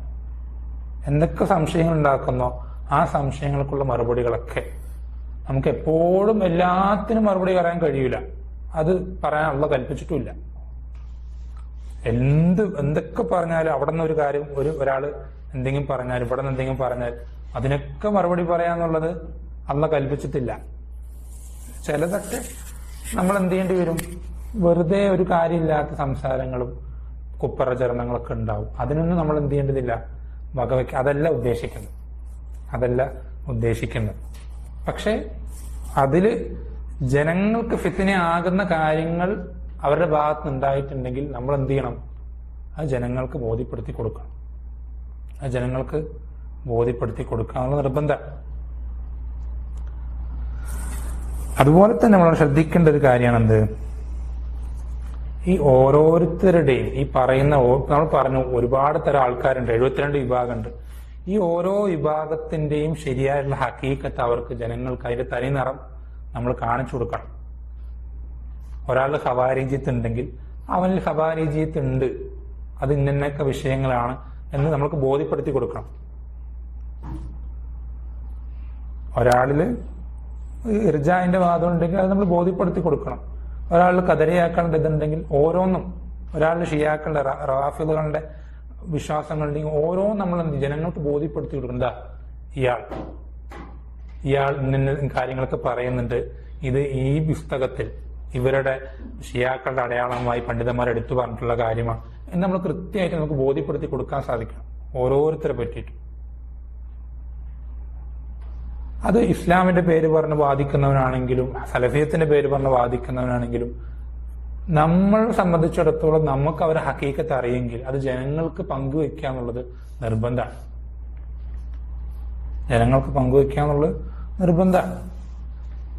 പ്രത്യേകിച്ച് സലഫിയത്തിന്റെ പേരും പറഞ്ഞ് നടക്കുന്ന, വേഷം കെട്ടി നടക്കുന്ന ആളുകളാണെങ്കിൽ അവരുടെ തനി സ്വഭാവം ജനങ്ങൾക്ക് ബോധ്യപ്പെടുത്തി കൊടുക്കുക എന്നുള്ളത് അത് സലഫികളോടുള്ള ഏറ്റവും വലിയ നസീഹത്താണ്. അത് നമ്മൾ രണ്ടും വേറെ വേറെ തന്നെ ആക്കി ജനങ്ങൾക്ക് കാണിച്ചു കൊടുക്കണം. ഇതെല്ലാം സലഫിയത്ത് എന്ന് പറഞ്ഞ ജനങ്ങൾക്ക് ശരിക്കും എന്ത് ചെയ്യണം, ബോധ്യപ്പെടുത്തി കൊടുക്കണം. അതിനാണല്ലോ നമ്മൾ ഹദ്ദാദിയത്തല്ല സലഫിയത്ത് എന്നുള്ള ക്ലാസ്സും സുറൂറിയത്തല്ല സലഫിയത്ത് എന്നുള്ള ക്ലാസ്സുകളൊക്കെ സംഘടിപ്പിച്ചത്. ഈ രണ്ടും വേറെ വേറെ തന്നെ ജനങ്ങൾ മനസ്സിലാക്കാൻ, വ്യത്യാസങ്ങൾ ജനങ്ങൾ തിരിച്ചറിയാൻ വേണ്ടിയിട്ടാണ്. ഇത് ബോധ്യപ്പെടുത്തി കൊടുക്കുക എന്നുള്ളത് നിർബന്ധമാണ്. പിന്നെ നമ്മൾ ശ്രദ്ധിക്കേണ്ടത് അവരുടെ കൂടെ ഇരിക്കുന്നത്, മുജാലസത്ത്, പ്രധാനമായിട്ടും അവരുടെ ദർസുകൾ കേൾക്കുന്ന വിഷയത്തിൽ ഇപ്പോഴും പല ആളുകൾക്കും അതിന്റെ ഗൗരവം മനസ്സിലായിട്ടേ ഇല്ല. പല ആളുകൾക്കും, ഞാൻ സലഫികളുടെ കാര്യം പറയും, അല്ലാത്തവരുടെ കാര്യം പിന്നെ ആ വിഷയത്തിൽ നിന്നും പറയാതിരിക്കാൻ നല്ലത്. സലഫിയത്ത് മനസ്സിലായിട്ടുള്ള പല ആളുകൾക്കും ബിദ്ഈയായ ആളുകളുടെ സംസാരങ്ങൾ, അവരെ നമ്മുടെ കൂടെ ഇരുത്തുന്നതിലോ അതിന്റെ ഗൗരവമോ, അല്ലെങ്കിൽ നമ്മൾ അവരുടെ കൂടെ പോയി ഇരിക്കുന്നതിന്റെ ഗൗരവമോ, അല്ലെങ്കിൽ അവരുടെ ക്ലാസ്സുകൾ നമ്മുടെ കാര്യങ്ങളിലൂടെ സോഷ്യൽ മീഡിയയുടെ ഓരോ അക്കൗണ്ടുകളിലൂടെ അത് പ്രചരിപ്പിക്കപ്പെടുന്നതിന്റെ അപകടമോ, ഇതൊന്നും പല ആളുകൾക്ക് ഇപ്പോഴും മനസ്സിലായിട്ടില്ല. വലിയ അപകടമാണ്. പല ആളുകളും നല്ല സംസാരം, നല്ല ക്ലാസ്, നല്ല ഫായിദ എന്ന് പറഞ്ഞിട്ട് ഓരോരുത്തരുടെ ആരാണെന്ന് അവനോട് ചോദിച്ചാൽ അവൻ തന്നെ അറിയരുത് ആരാണെന്ന് ചോദിച്ചാൽ അവൻ തന്നെ അറിയരുത് ആരൊക്കെയാണ്. ഒരു സാധു, ഞാൻ എന്റെ ജീവിതത്തിൽ അനുഭവം ഉള്ളതുകൊണ്ട് പറയാം, അവൻ എന്ത് ചെയ്തിട്ടുണ്ട്, അവൻ സലഫിയത്തിലേക്ക് വന്ന ആ തുടക്ക കാലഘട്ടത്തിൽ അവൻ ഷെയർ ചെയ്തിരുന്ന ആളുകൾ, ഒന്നാമത്തത് അബ്ദുൽ ഹമീദ് കിഷ്ക്, പിന്നെ ഖാലിദ് റാഷിദ്, അതുപോലെ തന്നെ ഇങ്ങനെ എന്താ പറയാ, അങ്ങനെ തീപ്പൊരി പ്രസംഗം, യുവാക്കൾ അങ്ങനെ ആവേശം കൊള്ളിക്കുന്ന പ്രസംഗങ്ങൾ. ഇവരൊക്കെ എന്ന് പറഞ്ഞാൽ ഈ നമ്മുടെ ഈ അറബ് നാടുകളിൽ ഹവാരിജിയത്ത് പ്രചരിപ്പിക്കുന്നതിൽ ഏറ്റവും ഒന്നാമത് നിന്നിരുന്ന കഴിഞ്ഞ തലമുറയിലെ ആളാണെന്ത്, ഈ കിഷ്ക് എന്ന് പറയുന്ന ഒരാൾ. ഈ തലമുറയിലെ അതിന്റെ നേതാവാണ് ആര്, ഖാലിദ് റാഷിദ്. ഇവരുടെയൊക്കെ പ്രസംഗങ്ങളാണ് എന്ത് ചെയ്യുന്നത് സോഷ്യൽ മീഡിയയിലൂടെ. സലഫികളുടെ കാര്യം ഞാൻ പറയുന്നത്. അപ്പൊ അങ്ങനെയുള്ള സന്ദർഭത്തിൽ നിങ്ങൾ അവരെ കണ്ടു കഴിഞ്ഞാൽ അവരതിൽ തൊട്ട് എന്ത് ചെയ്യണം, താക്കീത് ചെയ്യണം, ഇതിങ്ങനെ ഒരാളാണ്. അങ്ങനെയുള്ള ആളുകളെ നിങ്ങൾ പ്രചരിപ്പിക്കാൻ പാടില്ല, കേൾക്കാൻ പാടില്ല. മറ്റുള്ള ആളുകൾക്ക് കേൾക്കാൻ വേണ്ടി നിങ്ങൾ റെക്കമെൻഡ് ചെയ്യാൻ പാടില്ല എന്നൊക്കെ പറഞ്ഞു കൊടുക്കും. ചിലപ്പോൾ ആ പ്രസംഗത്തിലാവും പറയും നല്ല കാര്യമായിരിക്കും, തൗഹീദിനെ പറ്റിയായിരിക്കും, സുന്നത്തിനെ പറ്റിയിട്ടായിരിക്കും, അല്ലെങ്കിൽ നിസ്കാരത്തിന്റെ പ്രാധാന്യത്തെ പറ്റിയിട്ടായിരിക്കും, അല്ലെങ്കിൽ മാതാപിതാക്കളുടെ മര്യാദയെ പറ്റിയിട്ടായിരിക്കും. അലൈക്കും അസ്സലാം. എങ്കിലും അവരുടേത് നിങ്ങൾ ഷെയർ ചെയ്യരുത്. അപകടമാണ്. അവരുടേത് എന്ത് ചെയ്യരുത്, നിങ്ങൾ ഷെയർ ചെയ്യരുത്. നിങ്ങൾക്ക് കൃത്യമായി മനഹജിലുള്ള ആളാണെന്ന് ഉറപ്പുള്ള ഒരാളുടേതല്ലാത്ത ഒരു കാര്യം നിങ്ങൾ ഷെയർ ചെയ്യരുത്. ഇന്നിപ്പോ ആളുകൾക്ക് ഈ വിഷയത്തിൽ ഒരു സൂക്ഷ്മതയില്ല. അങ്ങനെ തന്നെ പറയേണ്ടി വരും. എല്ലാവരും എല്ലാതും കേൾക്കും. ഓരോരുത്തരും വലിയ വലിയ ശുഭഹത്തുകളാണ് എന്ത് ചെയ്യുന്നത്, പ്രചരിപ്പിക്കുന്നത്. ഓരോരുത്തരും എങ്ങനെ ഓരോ വിഷയത്തിൽ ശുഭഹത്തുകൾ ഉണ്ടാക്കാം എന്നുള്ളതിൽ സ്പെഷ്യലൈസ് ചെയ്ത് പഠിച്ചിട്ടാണ് എന്ത് ചെയ്യുന്നത് ഓരോ ആൾക്കാരും വരുന്നത്. അവർക്കത് ഹക്കാണോ അത് ശരിയല്ലെന്ന് അറിയാതെ കൺഫ്യൂഷനായിട്ട് നിൽക്കുന്ന ആൾക്കാരെന്നല്ല മിക്കവരും. ഇത് ശരിക്കും ഇത് ബാത്തിലാണെന്ന് അറിഞ്ഞുകൊണ്ട് തന്നെ അതിലേക്ക് എങ്ങനെ ഹക്കിൽ നിന്ന് ജനങ്ങൾ എങ്ങനെ തെറ്റിക്കാം എന്ന് അതിനുവേണ്ടി മെനക്കെട്ട് പരിശ്രമിക്കുന്ന ആളുകൾ, അതിനുവേണ്ടി എന്തൊക്കെ വഴികളുണ്ട് എന്ന് പുകഞ്ഞിരുന്ന് ചിന്തിച്ച് ഒരുപാട് റിസർച്ച് ചെയ്തിട്ട് അതിന്റെ റിസൾട്ടുകളുമായിട്ട് വരുന്ന ആളുകൾ, ഇവരുടെ മുന്നിലേക്ക് ഒരു ഇതുമില്ലാതെ, ഒരു പരിചയമില്ലാതെ, ഒരു കയ്യിലൊന്നുമില്ലാതെ നേരെ മുന്നിച്ച് നിന്നു കൊടുക്കുക. ആ പീരങ്കിന്റെ മുന്നിൽ എന്നാ ഞാൻ എല്ലാം കേൾക്കാൻ റെഡിയാണെന്ന് പറഞ്ഞിട്ട് ഇങ്ങനെ നമ്മൾ നിന്നു കൊടുക്കുന്നത് വലിയ അബദ്ധാണത്. ഒരിക്കലും ശരിയല്ല. നമുക്ക് കൃത്യമായ ഉറപ്പുള്ള ഒരാളുടേതല്ലാത്ത എന്തെങ്കിലും കാര്യങ്ങൾ നമ്മളിലേക്ക് വന്നിട്ട് കിട്ടിയാൽ അയാൾ പറയാം നീ ഇത് കേൾക്കണം എന്ന് പറഞ്ഞാൽ ശരി എന്ന് പറഞ്ഞിട്ട് നമ്മൾ എന്ത് ചെയ്യാം, അത് അറിവുള്ള ആളുകളിലേക്ക് ഫോർവേഡ് ചെയ്യാം. അവരെന്ത് ചെയ്യും, അതിനൊരു മറുപടി തരുമ്പോൾ അതെന്ത് ചെയ്യുക, അത് ഇവർക്ക് ഫോർവേഡ് ചെയ്യാം. അങ്ങനെയാണ് നമ്മൾ ചെയ്യേണ്ടത്. നമ്മളവരെ പൂർണ്ണമായി അവഗണിക്കണമെന്നോ അല്ലെങ്കിൽ അവരെ തീരെ റെസ്പോണ്ട് ചെയ്യരുത് അങ്ങനെയൊന്നല്ല പറയും. നമ്മൾ എന്ത് ചെയ്യരുത്, അവരുടെ ശുഭഹത്തുകൾക്ക് ചെവി കൊടുക്കരുത്, അവരുടെ ആളുകൾക്ക് നമ്മൾ ചെവി കൊടുക്കരുത്. എല്ലാം ഞാൻ കേൾക്കും, ഞാൻ അങ്ങനെ നോക്കും, ഞാൻ എല്ലാം കേൾക്കും, എന്നിട്ട് നല്ലത് മാത്രം എനിക്ക് നല്ല ഏറ്റവും ഹയറായിട്ടുള്ള മാത്രം ഞാൻ എടുക്കും എന്ന് പറയുന്ന ആളുകൾ വലിയ അപകടത്തിലേക്ക് എത്തും. അത് അനുഭവം കൊണ്ട് പറയാം, അനുഭവം കൊണ്ട് പറയാം. ഒരിക്കലും അങ്ങനെ ചെയ്യരുത്, ഒരിക്കലും അങ്ങനെ ചെയ്യരുത്.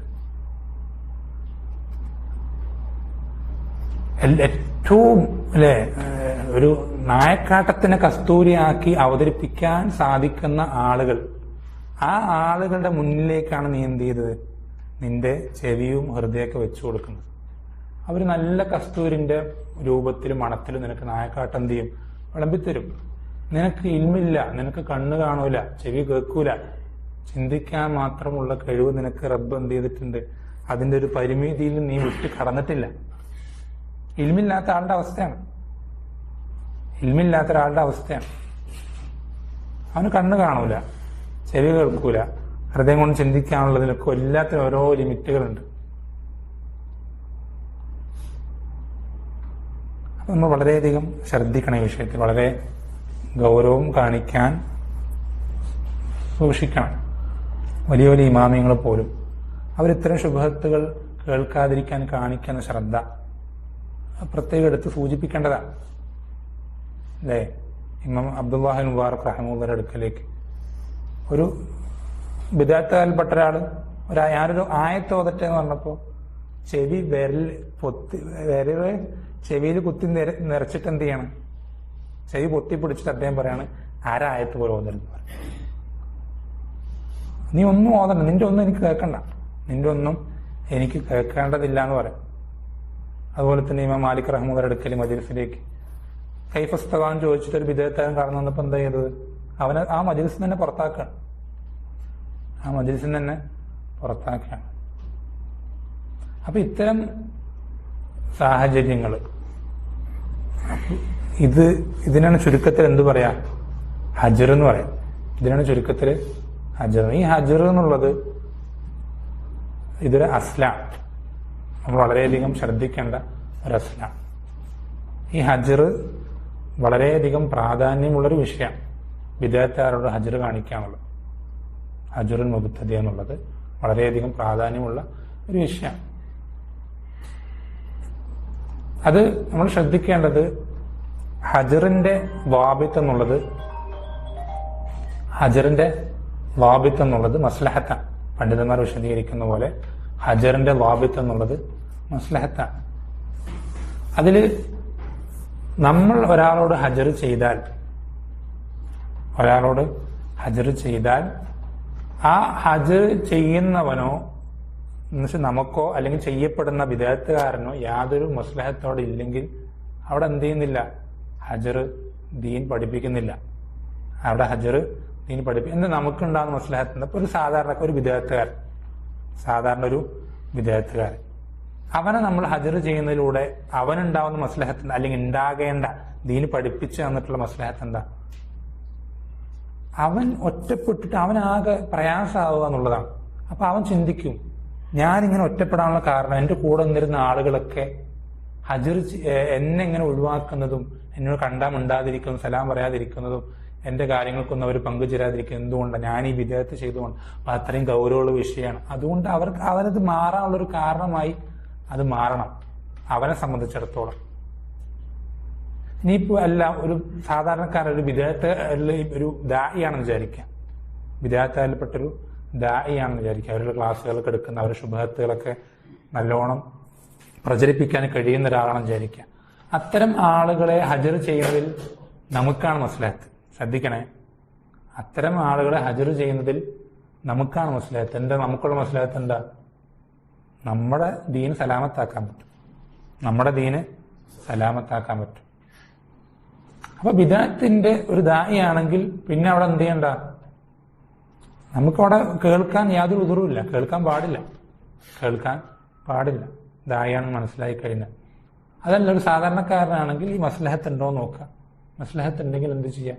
അജർ ചെയ്യുക. ഇല്ലെങ്കിൽ എന്ത് ചെയ്യുക? നല്ല രൂപത്തിൽ കാര്യങ്ങൾ പറഞ്ഞു കൊടുക്കാനും ബയാൻ ചെയ്യാനും ഹുജ്ജത്ത് സ്ഥാപിക്കാനൊക്കെ എന്ത് ചെയ്യുക? നമ്മളുടെ കഴിവിൻ്റെയും അറിവിൻ്റെയും പരമാവധി നമ്മൾ ശ്രമിക്കുക.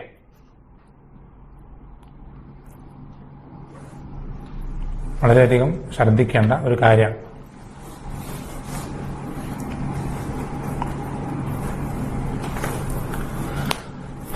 സലഫുകൾ പറയാറുണ്ട്, എന്താ,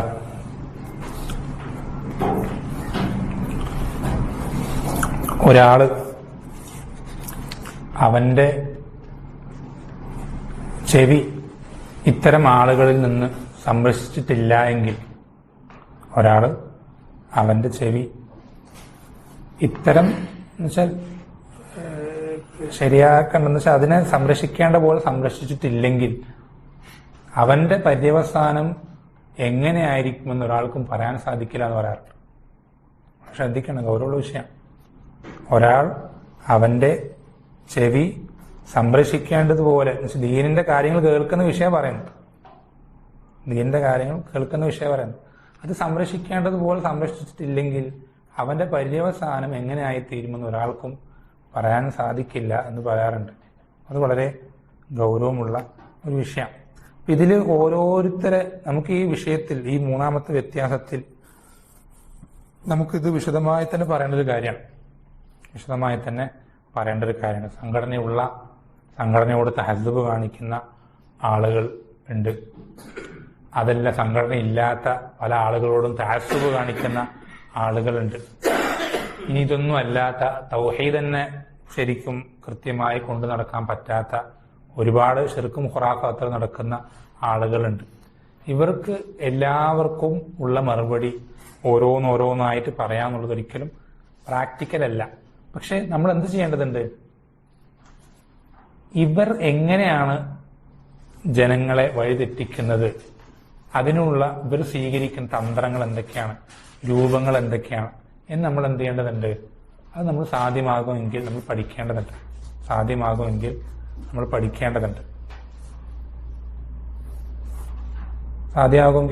പഠിക്കേണ്ടതുണ്ട്. നിങ്ങൾ അതിന് ഏറ്റവും, ഞാൻ ഒരു കാര്യം മാത്രം പറയാം, എല്ലാം നമുക്ക് പറയുന്നത് പ്രാക്ടിക്കലല്ല, ഒരു വിഷയം മാത്രം ഞാൻ പറയാം. നമ്മൾ നേരത്തെ സൂചിപ്പിച്ചിരുന്നു ഒരു വിഷയം, അത് ഞാനിങ്ങനെ ഇടയ്ക്കിടയ്ക്ക് വീണ്ടും വീണ്ടും ഓർമ്മിപ്പിക്കുന്നത്, അല്ലെങ്കിൽ അത് വീണ്ടും വീണ്ടും ആവർത്തിക്കുന്നത് അതിന്റെ ഗൗരവം അത്രയും വലുതായതുകൊണ്ട്, പ്രത്യേകിച്ച് സലഫിയത്തിന്റെ ഉള്ളിലുള്ള ആളുകളെ സംബന്ധിച്ചിടത്തോളം. നമ്മളൊക്കെ സലഫിയത്തിൽ പ്രവേശിച്ച, സലഫിയായി ജീവിച്ച, അങ്ങനെ തന്നെ മരണപ്പെടാൻ ആഗ്രഹിക്കുന്ന ആളുകളാണ്. ഇത്തരം ആളുകളെ സംബന്ധിച്ചിടത്തോളം ഈ ഒരു വിഷയം എന്നുള്ളത് വളരെ ഗൗരവമാണ്. വളരെ ഗൗരവമുള്ള ആളുകളാണ്. എന്താണ് ഗൗരവമുള്ള വിഷയം?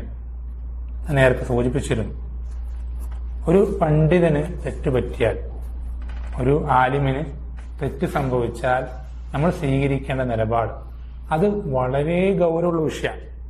നിങ്ങൾക്കത് എത്രത്തോളം ആളുകളിലേക്ക് സ്പ്രെഡ് ചെയ്യാൻ സാധിക്കുമോ, എത്രത്തോളം നിങ്ങൾക്കത് പഠിച്ച് മനസ്സിലാക്കാനും അതിലുള്ള കാര്യങ്ങൾ, അതിലുള്ള അപാകതകൾ നിങ്ങൾ കണ്ടെത്താൻ സാധിക്കാൻ ശ്രമിക്കുക, അത്രത്തോളം നിങ്ങൾ ചെയ്യാം. കാരണം അത്രയും ഗൗരവമുള്ള വിഷയം.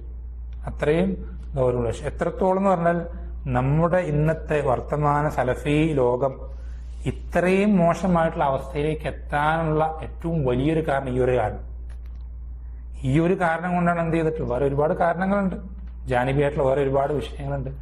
ഈ ഒരു അടിസ്ഥാനത്തിൽ ശ്രദ്ധിക്കാത്തത് കൊണ്ടാണ് എന്ത് ചെയ്തിട്ടുള്ളത്, ഇന്നത്തെ ഈ ഒരു അവസ്ഥ, മോശം അവസ്ഥയിലേക്ക് എന്ത് ചെയ്തിട്ടുള്ളത്, സലഫി ലോകത്തിലെ പല ആളുകളും പല നാടുകളും ആയി തീർന്നിട്ടുള്ള ഒരു മസല, ഈ ഒരു വിഷയം ശ്രദ്ധിക്കാത്തതുകൊണ്ടാണ്. അത്രയും ഗൗരവമുള്ള വിഷയമാണെങ്കിൽ നമ്മളത് പഠിക്കണ്ടേ? നമ്മളത് പഠിക്കേണ്ട സമയം അതിക്രമിച്ചിട്ടുണ്ട്.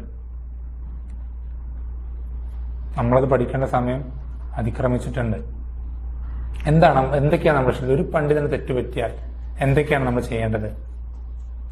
എന്തൊക്കെ മര്യാദകളാണ്? ഒന്നാമത് ശ്രദ്ധിക്കേണ്ട കാര്യം, നമ്മൾ ഇത് പറയാനുള്ള കാരണം എന്താ വെച്ചാൽ, പല ആളുകളും ഒന്നുകിൽ അവരെന്ത് ചെയ്യും, ഒരു പണ്ഡിതന് തെറ്റുപറ്റിയാൽ ഒന്നുകിൽ തബ്ദീഅ് ചെയ്യും, അല്ലെങ്കിൽ തഖ്ലീദ് ചെയ്യും. ശ്രദ്ധിക്കണേ, ഈ ഒരു മസല തെറ്റിക്കഴിഞ്ഞാൽ, ഇത് ശരിയായ രൂപത്തിൽ പാലിക്കാതായി കഴിഞ്ഞാൽ പറ്റുന്ന അപകടം, ഒന്നുകിൽ ആ പണ്ഡിതൻ എന്ത് ചെയ്യും, ആ തെറ്റിൽ തഖ്ലീദ് ചെയ്യും. അങ്ങനെ തന്നെ അന്ധമായി പിന്തുടരും. ആ പണ്ഡിതന് തെറ്റുപറ്റിയതാണെന്ന് മനസ്സിലായാലും പിന്നെ എന്ത് ചെയ്യും? അതിന് പിന്നാലെ അങ്ങനെ തന്നെ കടിച്ചു തൂങ്ങും. അങ്ങനെ അല്ലെങ്കിൽ വേറെ ചില ആളുകൾ എന്ത് ചെയ്യും? തബ്ദീഅ് ചെയ്യും. പണ്ഡിതൻ എന്ത് ചെയ്യും? മുബ്തദിയാക്കും. സലഫിയ അല്ല എന്നുള്ള രൂപത്തിൽ എന്ത് ചെയ്യും? അവനാക്കി തീർക്കും. ഇത് രണ്ടും അപകടമാണ്. സലഫിയത്ത് എന്നുള്ളത് തഖ്ലീദും അല്ല, എടുത്തു ചാടിയുള്ള തബ്ദീഉം അല്ല. തബ്ദീഅ് ഉണ്ട് സലഫിയത്തിൽ, പക്ഷെ അത് വളരെ പ്രയാസമുള്ളൊരു കാര്യമാണ്. ഇമാം അഹ്മദ് പറഞ്ഞു, ഇഖ്റാജുൻ നാസി മിന സുന്നത്തി ഷദീദ് എന്നവർ, ജനങ്ങളെ സുന്നത്ത് നിന്ന് പുറത്താക്കുക എന്നുള്ളത് വളരെ പ്രയാസമുള്ള കാര്യം. ഇന്ന് പലർക്കും അത് പച്ചവെള്ളം കുടിക്കുന്നത്ര എളുപ്പമുള്ള വിഷയമാണ്. പച്ചവെള്ളം കുടിക്കുന്നത്ര ലാഗുള്ള വിഷയം. എഴുത്തിന് പേര് ചോദിച്ചാൽ മഹാലു ഫുലാൻ ചോദിച്ചാൽ ഫുലാൻ കഥ മുബ്തദി ഹലസ് കഴിഞ്ഞു. ഇങ്ങനെ ഇത്രയും സിമ്പിളായി പല ആളുകൾ എന്ത് ചെയ്യുന്നുണ്ട്? പല ആളുകളും അത്രയും എളുപ്പത്തിൽ ചെയ്യാവതല്ല. വളരെ ഗൗരവമുള്ള ഒരു വിഷയം. അതേസമയം വളരെ അത്ഭുതം എന്ന് പറയട്ടെ, ഈ ഇങ്ങനെ എടുത്തു ചാടി തബ്ദീഅ് ചെയ്യുന്ന ആളുകൾ തന്നെ എന്ത് ചെയ്യുന്നുണ്ട്?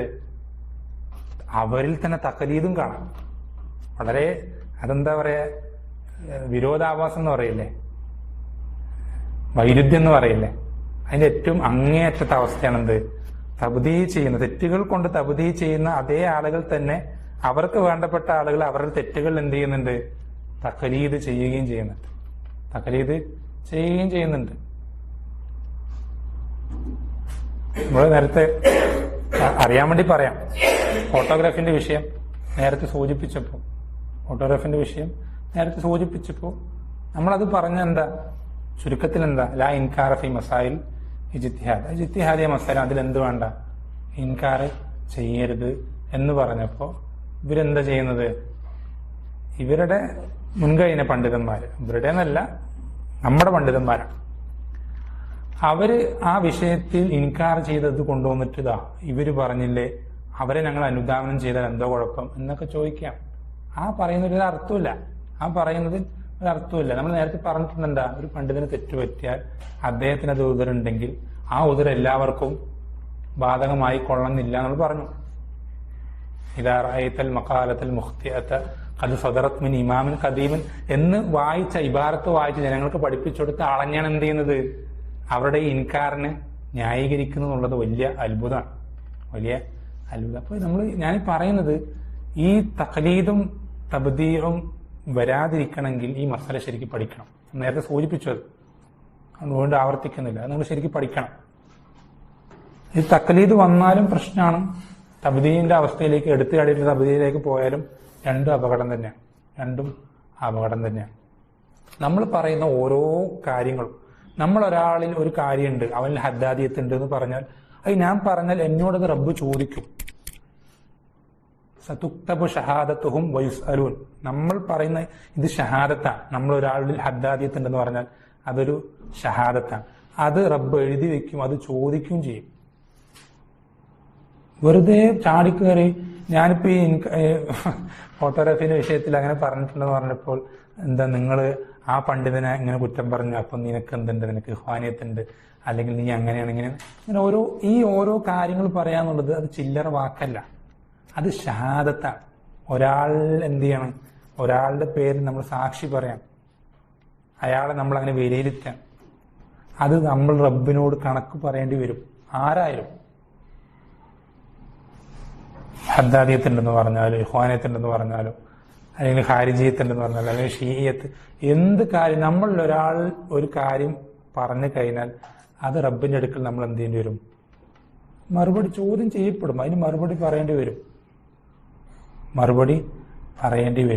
വളരെ ഗൗരവത്തിൽ ശ്രദ്ധിക്കാം. ഇങ്ങനെയുള്ള തബ്ദീഇലേക്ക് നമുക്ക് കൃത്യമായ തെളിവ് നമ്മൾ പറഞ്ഞു. എങ്ങനത്തെ മസലകളിലാണ് തബ്ദീഅ് ചെയ്യാൻ പറ്റുക, അതെപ്പോഴാണ് പറ്റുക എന്നൊക്കെ നമ്മൾ കൃത്യമായി വിശദീകരിച്ച് പറഞ്ഞിട്ടുണ്ട്. അങ്ങനെ ആയിക്കഴിഞ്ഞാൽ അല്ലാതെ നമ്മൾ എന്ത് ചെയ്യരുത്, അങ്ങനെയാണെങ്കിൽ നമുക്ക് നമ്മൾ തബ്ദീഅ് ചെയ്തൂടെ? നമ്മൾ പല ആളുകളും ഹവയുടെ ആളുകളും ഹിസ്ബികളും പലതരത്തിലും ബർമക്കികളും ഹലബികളും പല പരാതി പേരുകളാണ്. ഇങ്ങനെയൊക്കെ വിളിക്കുന്നവർ നമുക്ക് തിരിച്ച് തബ്ദീഅ് ചെയ്തൂടെ? വളരെ സിമ്പിൾ അല്ലേ? നമ്മൾ എപ്പോഴെങ്കിലും അവരിൽ ഒരാളെ പേരെടുത്ത് പറഞ്ഞിട്ടുണ്ട്? ഒരാളെങ്കിലും ഇതുവരെ പറയാൻ സാധിക്കും? അതെന്തുകൊണ്ട്? നസീഹത്തുള്ളതുകൊണ്ടാണ്. എപ്പോഴെങ്കിലും അവർ ഹദ്ദാദികളാണെന്ന് പറഞ്ഞിട്ടുണ്ടോ? ഉണ്ടോ? ഇല്ല. എന്തുകൊണ്ടാണ്? ഹദ്ദാദിയത്ത് ഉണ്ട്, അത് അവരിലുണ്ട്, അതവർ മാറ്റിയാൽ മതി, പ്രശ്നം കഴിഞ്ഞേ. അത് അങ്ങനെ ഉണ്ട്, കൃത്യമായ തെളിവുള്ളതുകൊണ്ടാണ്.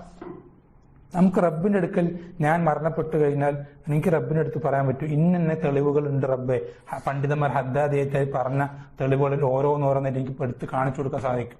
അതുകൊണ്ട് അവൻ ഹദ്ദാദിയത്താണെന്ന് പറയാൻ പറ്റും. അങ്ങനെ പറയാൻ പറ്റണം, അല്ലാതെ എന്തെങ്കിലും പറയരുത്. അതുപോലെ തന്നെ തഖലീദിന്റെ വിഷയം, തബ്ദീലിന്റെ വിഷയം പറഞ്ഞു. തഖലീദും അങ്ങനത്തെ വലിയ അപകടമാണ്. പണ്ഡിതന്മാർക്ക് തെറ്റുപറ്റിയെന്ന് അംഗീകരിച്ചാൽ മതി. അത് തെറ്റാണെന്ന് മനസ്സിലായാൽ പിന്നെയും എന്റെ ഷെയ്ഖിന് തെറ്റുപറ്റി എന്ന് പറഞ്ഞാൽ അത് മോശമല്ലേ, എന്റെ ഷെയ്ഖിന്റെ വില ജനങ്ങൾക്കിടയിൽ അങ്ങനൊന്നും വിചാരിക്കണ്ട. തെറ്റുപറ്റി തിരുത്തിയാൽ അതെന്ത് ചെയ്യും? മുമ്പുണ്ടായിരുന്ന അവസ്ഥയേക്കാൾ റബ്ബ് അവൻ എന്ത് ചെയ്യും? അവൻ ഉയർത്തുന്നതാണ്. തെറ്റുപറ്റി മാ തവാള അഹദുൻ ലില്ലാഹി ഇല്ലാ വറഫഅഹുല്ല. അള്ളാഹുവിനോട് ഒരാൾ എന്ത് ചെയ്തിട്ടില്ല? താഴ്ന്നു കൊടുത്തിട്ടില്ല. അള്ളാഹു അവൻ എന്ത് ചെയ്തിട്ടില്ലാതെ? ഉയർത്തിയിട്ടല്ലാതെ. അത് എത്ര സന്ദർഭങ്ങളിൽ എല്ലാ പണ്ഡിതന്മാരുടെ ജീവിതത്തിൽ എന്ത് ചെയ്യാൻ സാധിക്കും? വളരെ വ്യക്തമായി കാണാൻ സാധിക്കും. പണ്ഡിതന്മാർക്ക് തെറ്റുകൾ പറ്റും. തെറ്റുകൾ പറ്റിയാൽ തെറ്റാണെന്ന് തന്നെ മനസ്സിലാക്കണം. നമ്മൾ അത് പറഞ്ഞിട്ട് എല്ലാ പണ്ഡിതന്മാരും നമുക്ക് തോന്നിയതൊക്കെ തെറ്റാണെന്ന് പറയാം. കൃത്യമായ തെളിവ് വേണം. ഒന്നുകിൽ നെസ്സിനെതിരാണ്, അല്ലെങ്കിൽ ഇജ്മാനെതിരാണ്. ഇതിലേതെങ്കിലും ഒന്ന് എതിരായി നമുക്ക് വ്യക്തമായി പറയാൻ പറ്റും അത് ആ പണ്ഡിതനെ പറ്റി തെറ്റാണ്. പക്ഷെ എന്ന് പറഞ്ഞാൽ ആ പണ്ഡിതൻ പൂർണ്ണമായും മോശക്കാരൻ തബ്ദീൽ ചെയ്യല്ല. അതുപോലെ നമ്മൾ തഖലീദും ചെയ്യൂല. തഖലീദും ആ പണ്ഡിതനാ തെറ്റിൽ നമ്മൾ പിന്തുടരൂല, ആരായിക്കോട്ടെ. നമ്മൾ അങ്ങേയറ്റം നമ്മുടെ സ്വന്തത്തെക്കാൾ ഇഷ്ടപ്പെടുന്ന എത്ര വലിയ മഹാന്മാരായ പണ്ഡിതന്മാരാണെങ്കിൽ പോലും അൽബാനിക്ക് തെറ്റുപറ്റിയിട്ടില്ലേ? ഇബ്നു ബാസിന് പറ്റിയിട്ടില്ലേ? ഇബ്നു ഉസൈമിന് പറ്റിയിട്ടില്ലേ? ഷെയ്ഖ് മുഖബിലിന് പറ്റിയിട്ടില്ലേ? അതുപോലെ തന്നെ മുഹമ്മദ് അമാൻ ജാമിക്ക് പറ്റിയിട്ടില്ലേ? സോലിൽ ഫൗസാന് പറ്റിയിട്ടില്ലേ? ആർക്ക് തെറ്റുപറ്റാത്ത ആരാ ഉള്ളത്? തെറ്റുപറ്റിയാൽ അവർക്ക് ആ തെറ്റിനൊരു പ്രതിഫലമുണ്ട്. നേരത്തെ പറഞ്ഞു, ഹദീസുമായ തെളിവുകളൊക്കെ നേരത്തെ പറഞ്ഞു. പക്ഷെ തെറ്റാണെന്ന് നമുക്ക് കൃത്യമായി നെസ് കൊണ്ടോ ഇജ്മ കൊണ്ടോ നമ്മൾ മനസ്സിലായി കഴിഞ്ഞാൽ ആ പണ്ഡിതനോടുള്ള ആദരവും സ്നേഹം അത് വെച്ച് പുലർത്തിയിട്ട് തന്നെ നമ്മൾ എന്ത് ചെയ്യും? ആ തെറ്റ് നമ്മൾ പിന്തുടരൂല. അപ്പൊ തഖലീദും പാടില്ല, തബ്ദീലും പാടില്ല. ഇത് രണ്ടിനും നടുവിലാണെന്ത്? സലഫിയത്ത് എന്നുള്ളത്. ഇതൊരു ഉദാഹരണം മാത്രമാണ്. ഇതുപോലെ നമ്മൾ ഓരോ വിഷയങ്ങളും നമ്മളിപ്പോ പ്രാക്ടിക്കൽ അല്ല. ഓരോരുത്തരുടെയും മർക്കസുകളുടെയും KNMന്റെയും വിസ്ഡമിന്റെയും ഓരോന്നിന്റെ അടുത്ത് പറയാന്നുള്ളത് പ്രാക്ടിക്കൽ അല്ല. പക്ഷെ ഇൻഷാ അല്ലാഹ് നമുക്ക് പിന്നീട് സാഹചര്യം ഉണ്ടെങ്കിൽ നമ്മൾ പറയണം. ഓരോന്നും എടുത്ത് പറയണം. അത് നമ്മുടെ സേഫ്റ്റിക്ക് വേണ്ടിയും അതിൽപ്പെട്ടവരെ അതിൽ നിന്ന് രക്ഷപ്പെടുത്താൻ വേണ്ടി രണ്ട് ഉദ്ദേശവും അതിലുണ്ട്. ഇൻഷാ അല്ലാഹ് അല്ലാഹു സുബ്ഹാനഹു വ തആല അത്തരം സാഹചര്യങ്ങൾ വളരെ അടുത്തായിട്ട് തന്നെ എന്ത് ചെയ്യട്ടെ, നമുക്ക് ഓരോരുത്തർക്കും എളുപ്പമാക്കി തരട്ടെ. അതുപോലെ തന്നെ എല്ലാവരോടുള്ള നസീഹത്ത് അത് അങ്ങേയറ്റം ഉള്ളവരായിക്കൊണ്ട് അങ്ങേയറ്റം ഇൽമ് കരസ്ഥമാക്കിയ ആ നസീഹത്തിന്റെ അടിസ്ഥാനത്തിൽ പരമാവധി ജനങ്ങൾക്ക് ശരിയായിട്ടുള്ള ഇൽമ് അവരിൽ പ്രചരിക്കേണ്ട ഹക്ക് അവരിലേക്ക് പരമാവധി പ്രചരിക്കാൻ, അവരുള്ള ബാത്തില് അത് അവരിൽ നിന്ന് അകറ്റാനൊക്കെ നമുക്ക് എന്ത് ചെയ്യട്ടെ, അതിനു മാത്രം വലിയ അറിവ് റബ്ബ് സുബ്ഹാനഹു വ തആല നമുക്ക് ഓരോരുത്തർക്കും നൽകട്ടെ. അല്ലാഹു സുബ്ഹാനഹു വ തആല കാര്യങ്ങൾ ശരിയായ രൂപത്തിൽ മനസ്സിലാക്കാനും മനസ്സിലാക്കിയത് ജീവിതത്തിൽ കഴിവിന്റെ പരമാവധി പ്രാവർത്തികമാക്കുവാനും നാം ഓരോരുത്തരും സഹായിക്കുമാറാവട്ടെ. സ്വല്ലല്ലാഹു വസല്ലമ അലാ നബീന മുഹമ്മദിൻ വൽഹംദുലില്ലാഹി റബ്ബിൽ ആലമീൻ. സുബ്ഹാനകല്ലാഹു വബിഹംദിക അഷ്ഹദു അൻ ലാ ഇലാഹ ഇല്ലാ അൻത അസ്തഗ്ഫിറുക വഅത്തൂബു ഇലൈക്.